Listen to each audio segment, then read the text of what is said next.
Солтүстік Кореяға байланысты тыйымдардың екінші бөлімі. Бірінші бөлімді менің арнама өтіп тамашалай аласыз. Және қазақ контентін қолдау мақсатында менің арнама жазылып қызықты видеоларды көріңіз. Келесі тыйымдардың тізіміне тоқтала өтсек. Мұнда жергілікті операциялық жүйе қызыл жұлдыз деп аталады. Ол Windows орнына қолданылады. Операциялық жүйе мүмкіндіктерінің бірі ол қалыпты пайдаланушы жоя алмайтын экранның скриншоттарын мерзімді түрде түсіреді. Бұл қажет болған жағдайда құзыретті орган компьютерді тыйым салынған мазмұнның пайдалануын тексере алатындай етіп жасалады. Бұл қызық, бірақ Солтүстік Кореяда әлеуметтік желі бар.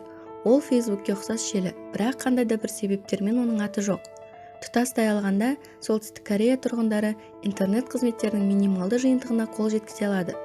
Бірақ жоғары саяси және ғылыми элитаның, сондай-ақ барлау офицерлерінің арасынан таңдалған бірнеше адам ғана шынайы World Wide Web'ке қол жеткізе алады.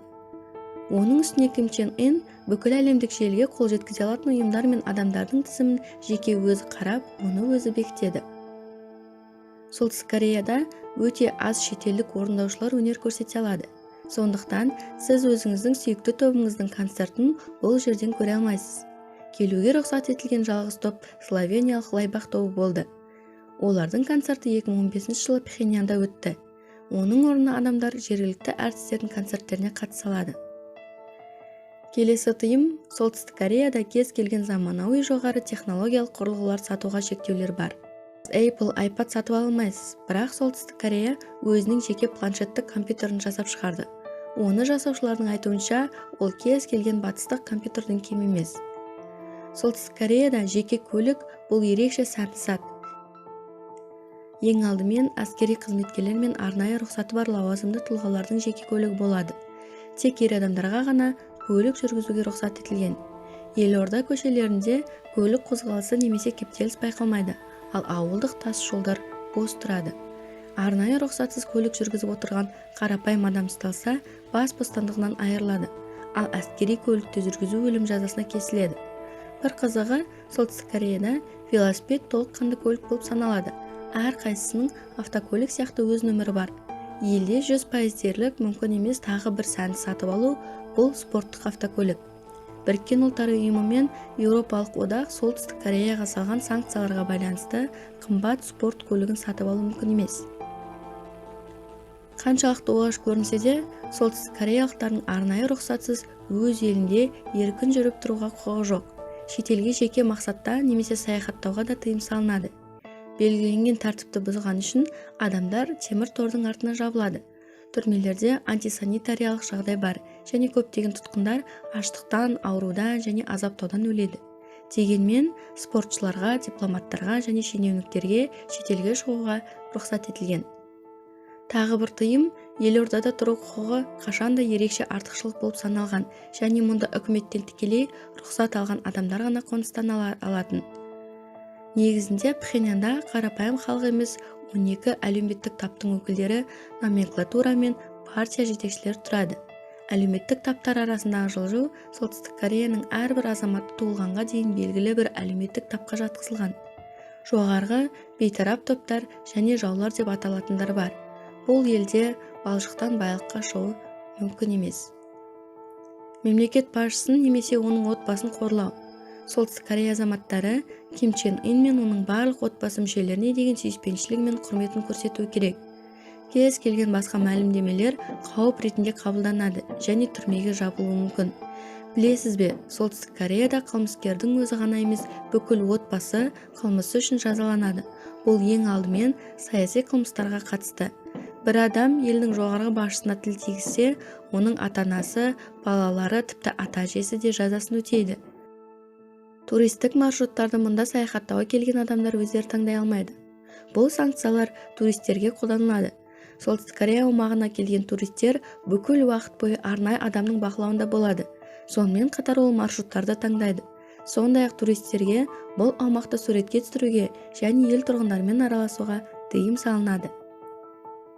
Ресми түрде елде басшыны сайлау өтеді, бірақ іс жүзінде олардың нәтижесі рәсім басталғанға дейін бәріне белгілі. Егер басқа елдерде тұрғындар қалаған кандидаттың алдына белгі қойса, Солтүстік Кореяда ел басында көргісі келмейтіндерді сызып тастайды. Ким Чен Ынды сызып тастау үлкен қиындыққа тап болуды білдіреді. Көшедегі плакаттарды жырту немесе алып тастау. Солтүстік Корея көшелерінде үкімет пен бас билеушіні мадақтайтын плакаттар үнемі ілінеді. Бұл плакаттарға қол тигізуге, оларға зиян тигізбеуге қатаң тыйым салынады. Бұл үшін сіз көптеген жылдар бойы еңбекпен түзету лагерлерінде қалуыңыз мүмкін. Мысалы, американдық студент Отто Уорренберг қонақ үйінде жыртылған плакат үшін 15 жылға сотталды. Өйткені елдегі плакаттар ел билігі үшін өте қажет таза идеологиялық үгіт-насихат. Нәтижесінде студент Солтүстік Корея түрмесінде 1,5 жыл жатып, кейін үйіне комада жеткізіліп, бірнеше күннен кейін қайтыс болды. Өз пікірін білдіру құқығы жоқ. Солтүстік Кореяда сөз және жиналыс бостандығы туралы ешкім естіген жоқ. Егер біреу естіген болса, олар бұл тақырыпқа тоқталмауға тырысады, өйткені олар түзету лагерінде шіріп өліп кеткісі келмейді. Үкіметті және оның басшыларын сынауға қатаң тыйым салынады, және тұрмыс жағдайына, ауыр жұмыс пен күнкөрістің жоқтығына қатысты наразылыққа жол берілмейді. Әркім өзінің кем дегенде тірі екеніне риза болу керек, бірақ сонымен бірге жағымды эмоцияларды мұқият көрсету керек. Жыл сайын желтоқсанда, мысалы, Солтүстік Кореяда күлуге мүлдем тыйым салынады. Ел бұрынғы көшбасшы Ким Чен Ирдің қайтыс болғандың 1 жылдығына орай қатты аза тұтады. Бұл уақытта қатты сөйлеуге, тіпті егер отбасында біреу қайтыс болса, жылауға мүлдем тыйым салынады. Оларды жалпы аза тұту аяқталғаннан кейін ғана соңғы сапарға шығарып салуға болады. Ол күні 17 желтоқсанда азаматтарға дүкенге баруға тыйым салынады. Өмір сүру құқығы. Солтүстік Корея тұрғындарының мұндай құқығы жоқ. Дамуында кемістікпен туған балалар өлім жазасына кесіледі. Қоғамға, мемлекетке пайдасын тигізе алмайтын мүгедектерді өлтіру әдетке айналған. Әйелдер отбасысы кедей болса, түсік жасатуға мәжбүр болады. Азық-түлікке құқық жоқ. Импорттың жоқтығына және дамыған нарыққа байланысты елде азық-түлік тапшылығы қатты сезілуде. Мемлекеттен азық-түлік қолдауы біркелкі емес бөлінеді. Көптеген азаматтар қолдан ауызға өмір сүруге мәжбүр, өйткені азық-түлік жоқ.